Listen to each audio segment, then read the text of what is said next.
Nagpapatuloy ang ating kwento nang tumayo na si Choi Han kaya napasabi na lang si Kale na ayos dahil sumunod si Choi Han. Pero bigla namang napatigil si Kale nang may napansin siya. Ito pala ang pusa na pinakain niya kanina na naglalambing.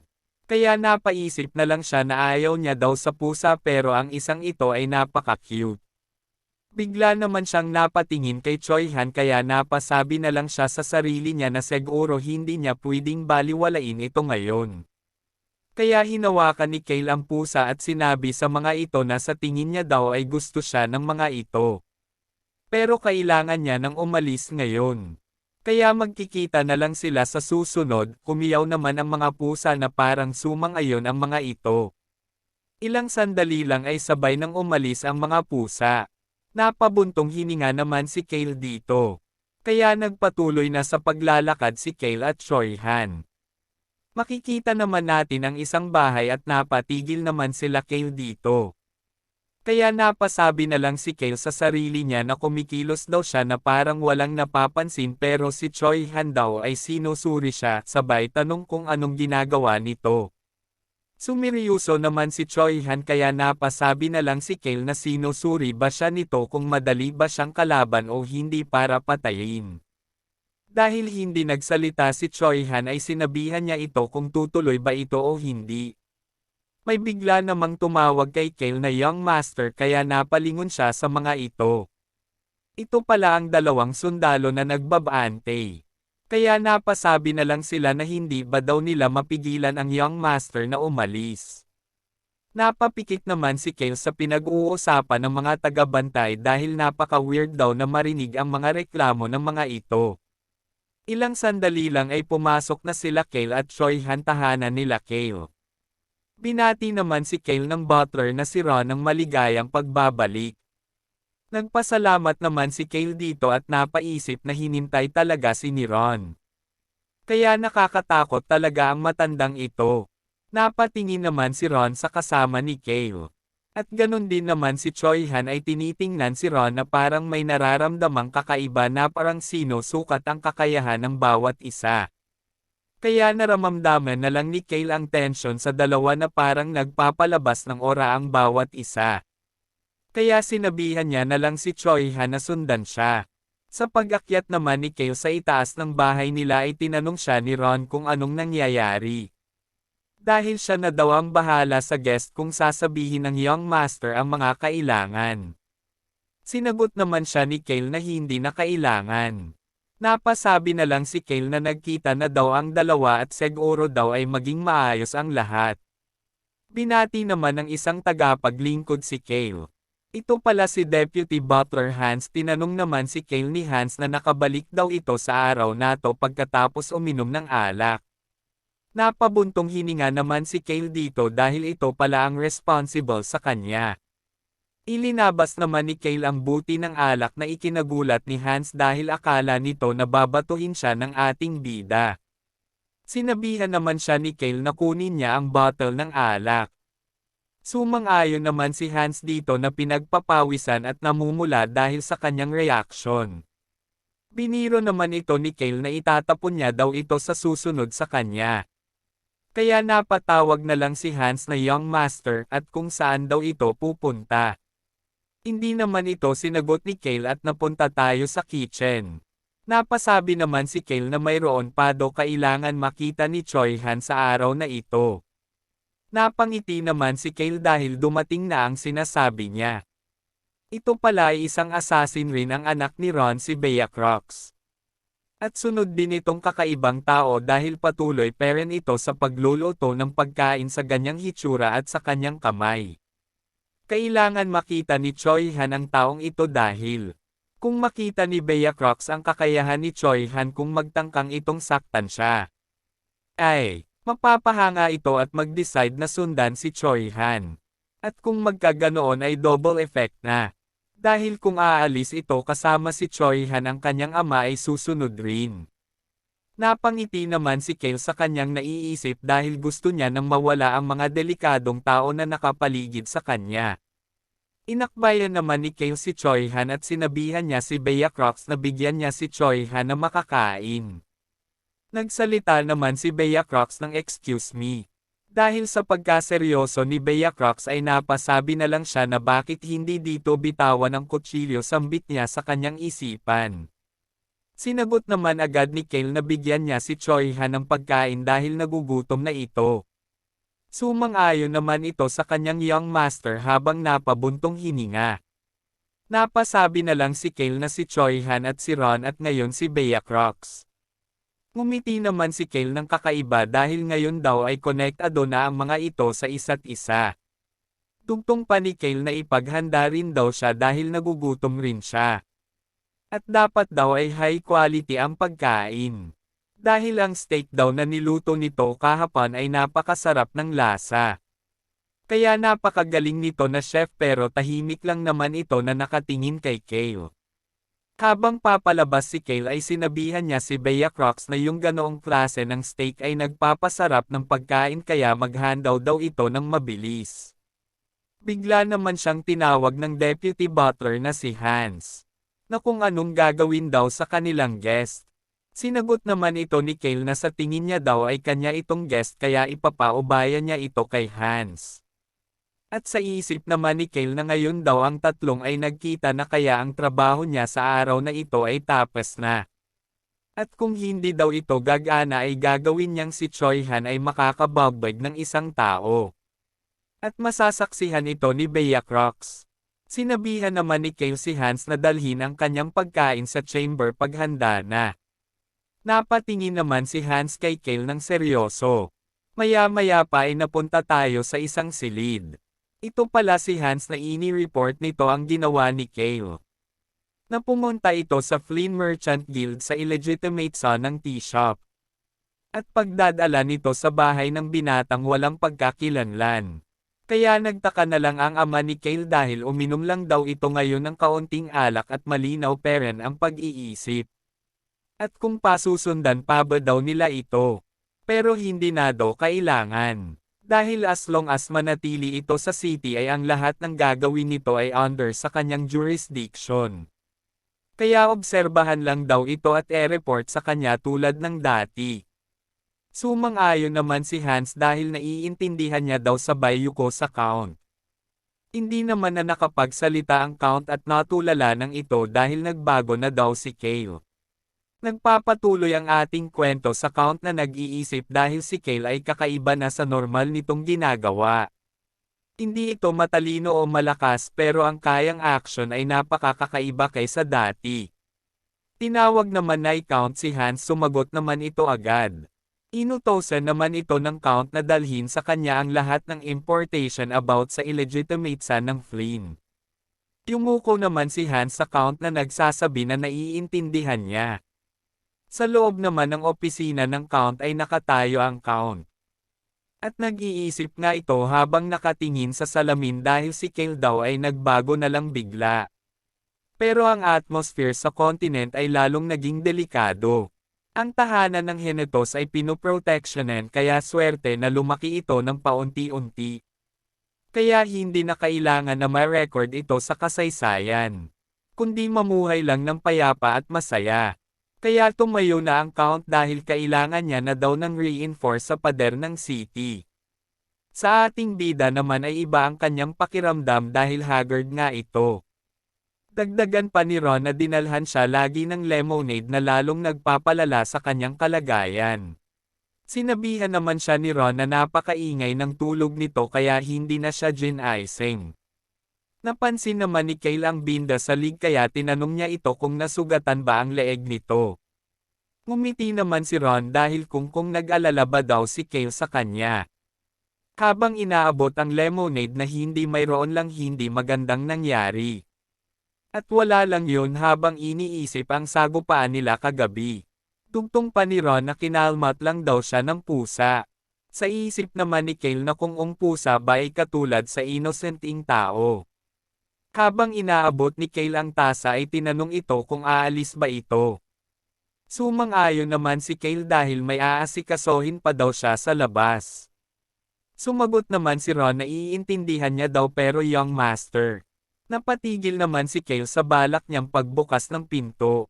At kung masarap ba daw ang lemonade sambit pa ni Ron. Nagtataka naman si Kale na sumagot na masarap at kung yun lang ba daw. Kaya napaisip na lang si Kale na lukotong matanda anong klaseng tanong ba yun sabay bukas ng pinto. Napatigil naman si Kale nang may napansin siya na nag-aabang ng pinto. Napatulala naman si Kale kaya nagkatinginan sila ni Choi Han nang walang nagsasalita. Nagulat naman si Kale kaya naisira niya ang pinto ng malakas. Napatawag naman si Kale sa pangalan ni Ron habang hinahawakan ang dibdib. Hindi niya daw maisip na ma-surprise siya. Sumagot naman si Ron na ang guest daw ni Kale ay naghihintay sa labas. Dahil hindi daw siya nagkaroon ng pagkakataon na sabihin dahil bubuksan mo na rin ang pinto. Kaya sinabihan niya na lang si Choi Han na maghintay ng comfortable sa kwarto pero mapilit ito dahil gusto kanyang makita kaya naghintay siya sa labas. Napasabi naman si Kale sa isip niya na hindi magkaroon ng chance mukha mong matanda ka. Ilang sandali lang ay binuksan na ni Kale ang pinto at tinanong si Choi Han kung anong problema. Napasabi naman si Kale habang pinagmamasdan si Choi Han na hindi man lang ito gumalaw ng kaunti. Ilang sandali lang ay nagsalita si Choi Han na magbabayad daw siya pabalik. Napatanong naman si Kale na kung para saan. Mapagkumbaba naman na sinabi ni Choi Han na babayaran niya daw si Kale pabalik para sa pagkain. Sa narinig ni Kale na bayaran siya pabalik ay nabasabi siya na nonsense. Kaya sinagot niya na si Choi Han na hindi na kailangan. At kung may gusto pa ba daw ito na kailangan sa kanya sa kalmadong boses pero sa loob-loob nito ay naiinis na. Dahil sino ba do ang gagamitin si Choi Han para sa kabutihan nito? Naitikom naman ni Choi Han ang kamao niya dahil ang totoo daw ay mayroon siyang request na tulungan siya ni Kale. Sa isip naman ni Kale na ang request nito ay about sa incident sa Harris Village. Kaya hindi dapat siya ma-involve dito.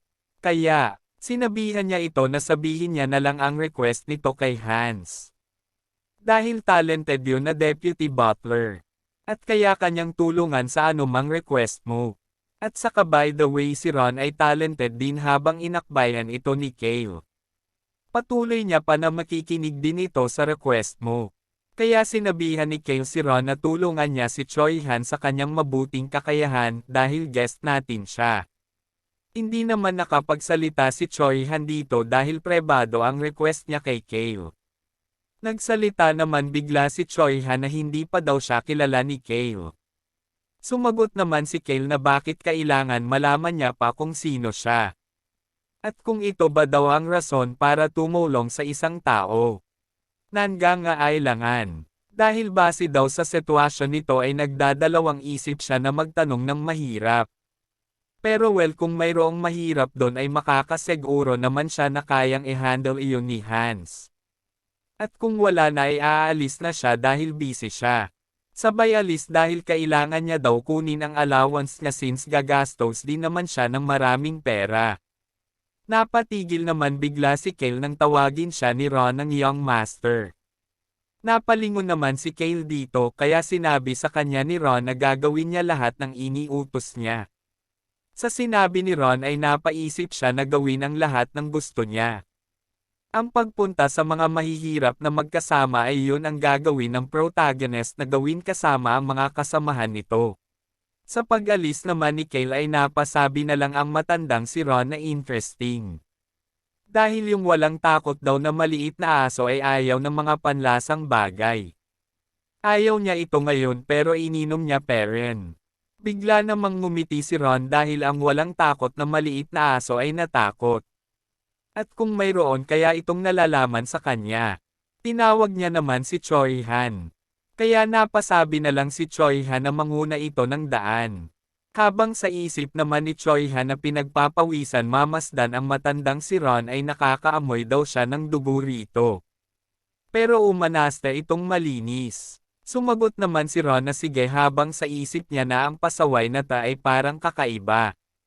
Nagpatuloy naman si Ron sa paglalakad at sundan daw siya ni Choi Han. Habang si Choi Han ay tinitingnan peren ang kinaroroonan ni Kale. Ilang sandali lang ay napabailing na siya kay Ron. At nagpatuloy na sila sa paglalakad. At kung umabot ka na sa video natin ay maaaring mag-like at subscribe para ganahan tayong mag-upload mga idol. Salamat. Makikita naman natin ang ating bida na bumalik sa malaking puno na may dalang mga tinapay. At ibinuhos niya nga ito kaagad-agad. Habang ang kaluluwa naman ng puno ay humingi pa ng marami. Kaya napasabi na lang si Kale na mababaliw siya rito. Dahil ang boses daw ng babae na sinabi sa libro ay nabilong sa taong nakaranas ng mamatay sa gutom as a priestess. Kaya hindi niya daw alam kung anong ibig sabihin pero si Dorotha ay sinabihan siya na mag-aral mamayang gabi. Kaya kailangan niya daw bumalik bago ang hapunan.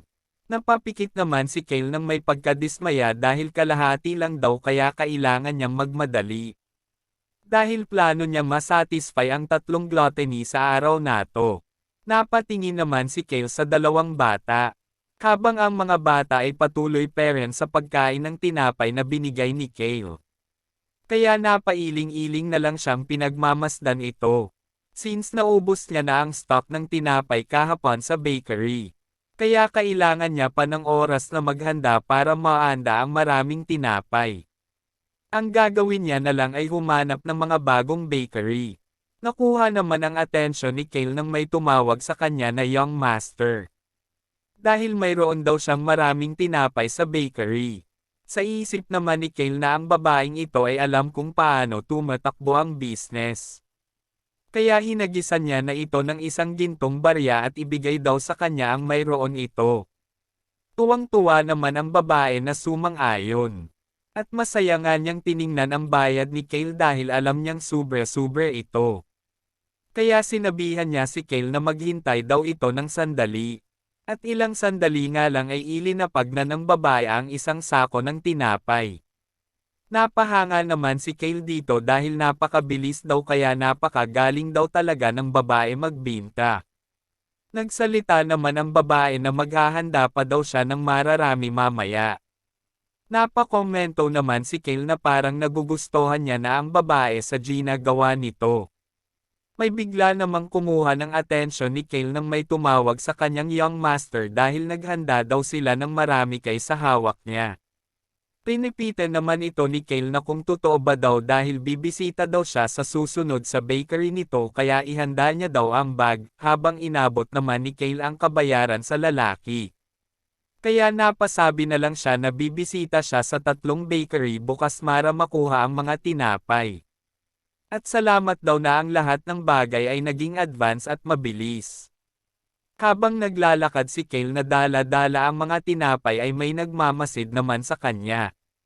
Napasabi naman ito kung anong ginagawa ni Kale. At kung nababaliw na ba ito. Nang sinabi daw ng ama niya na napaka-interesting na bata ni Kale ay wala siyang pakialam. Pero the more na iniobserbahan niya ito ay nagsisimula siyang sumang-ayon dito. Kaya napaisip na lang si Bea Crocs na mas masaya pa titingnan kaysa itim na buhok na walang kwenta. Napunta naman tayo sa may hawak na halaman at tinatanong nito kung ano ta.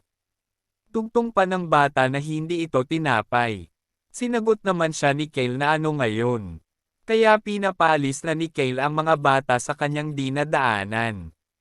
Pero hamarang lang naman ang mga bata at sinasabi na hindi daw pwedeng mamatay si Kale. Napasabi naman siya sa sarili na Kale pigilan mo ang sarili mo pero binawi niya naman ang pagtawag na Kale sa sarili at tinawag niyang Kim Roxu pigilan mo ang sarili mo.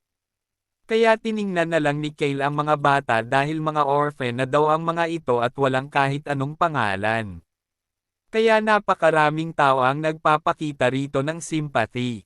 At kung kailangan ba daw talaga na magpakita ng sympathy sa mga ganito.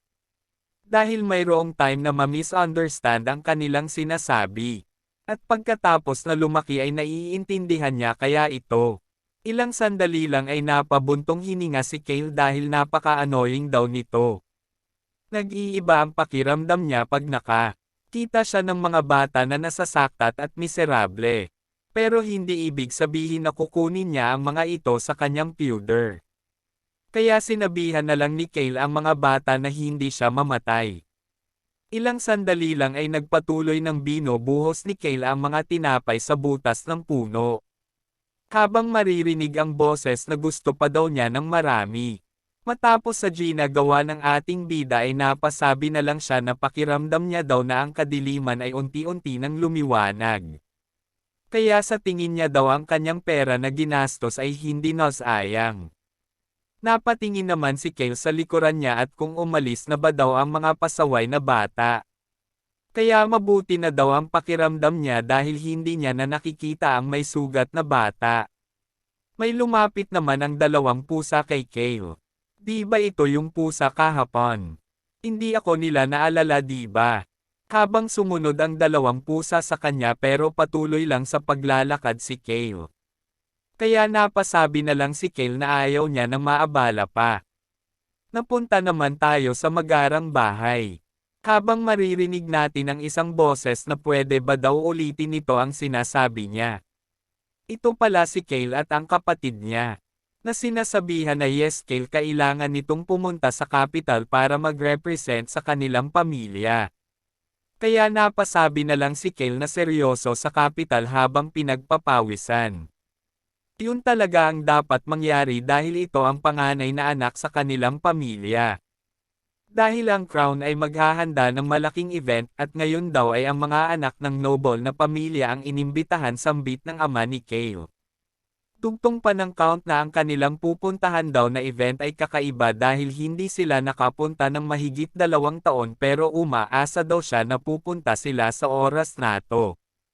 Napaisip naman si Kale dahil speaking daw sa malaking event na hinanda ng Crown. Ay konektado sa incident ng Plaza Terror. Ang secret organization na gumawa ng terrorist attack. Nang maraming tao ang nagtipon sa capital. At ang sa isang makayanan na mapigilan ang kalahati ng ginagawa nila ay si Choi Han. Si Choi Han ang naglights ng high hindi mabilang na namamayan na nagtipon sa plaza. At so nagsimula na maging malapit si Choi Han sa mga royal family at ang kanilang pagkakaibigan ay na-develop kasama ang Crown Prince. Kaya hindi daw talaga maganda ang pakiramdam niya dahil kung iisipin na maging kabilang siya sa incident. Napatingin naman si Kale sa katabi niyang nakakabatang kapatid. Dahil sinasabi daw nito na ang event daw ay kadalasan nangyayari kaya baka pwede niyang sabihin ito na lang ang pumunta imbis na siya. Dahil ayaw niya daw talaga pumunta sa ganoong kadelikadong lugar. Pero hindi niya daw pwedeng sabihin na si Basen na lang ang pumunta. Dahil wala daw reason na papuntahin ang basura sa pamilya sa capital kaya ginagawa ito ng kapatid niya. Sinabi naman sa kanila ng kanilang ama na makakaalis sila 5 araw simula ngayon. At kung 5 araw pa ang original na Kale ay nabogbog na ni Choi Han. Kaya siya hindi naka-attend sa event na to. Nakangiti naman na sinabihan si Kale ng kanyang ama na mag-participate ito sa ganitong ceremonies at mag-relax daw ito sa kanilang paglalakbay. Napasambit naman si Kale sa kanyang ama na hindi pa daw siya nahasa sa ganitong development. Kaya hindi niya daw naiintindihan na bakit siya pupunta. Kaya pakiusap hayaan daw siyang pag-isipan ito. Napatingin naman ang kapatid ni Kale sa kanya. Sumang-ayon naman ang ama ni Kale at makakaalis na daw ito, sumang-ayon naman si Kale sabay alis. Pero napigilan naman siya nang tawagin siya ng kapatid niya kaya napatanong si Kale kung bakit. Mayroon bang rason bakit ayaw mong pumunta sambit ng kapatid niya? Napaisip naman si Kale na masama ito kaya napabuntong hininga na lang siya. Lagi kong tinutulak ang pagmamana sa posisyon. Kaya ang kapatid niya na si Basen ay umaastang tagapagmana sa loob ng 2 taon. Pero ang Basen na ay sinasabing si Kale ay valid na rason para tumayo sa family bilang representative. Kaya napakagulo talaga ng mga bagay-bagay. At karagdagang problema pa, ang pagbabalik ni Kale sa mataas na posisyon. At kahit na si Basen ay mamatay at hindi maging territory lord ay isa naman siyang hindi mabuti ang kalagayan kung magkaganoon. Kaya dapat makasurvive si Basen para makasurvive ako ng mapayapang buhay. Bigla namang nagsalita si Hans na nandito na raw ang request nito sa kanyang guest. Sinabihan niya naman si Hans na dalhin sa kanya ang guest. Nagulat naman si Hans dito. Kaya napasabi na lang si Kale na base sa expression ni Hans ang issue sa kay Choi Han ay naayos na. Pero ngayon kailangan niya na pumunta sa unexpected na paglalakbay sa capital. Kaya sinabihan na ni Kale si Hans na kung hindi pupunta si Choi Han sabihin mo na ito yung kabayaran. Dahil gagawin ko ang lahat para maging comfortable ang paglalakbay na ito. At pagkakataon na rin ito sa kanya para makabawi sa kanya. Kaya gagamitin niya daw si Choi Han para sa kanyang benefits.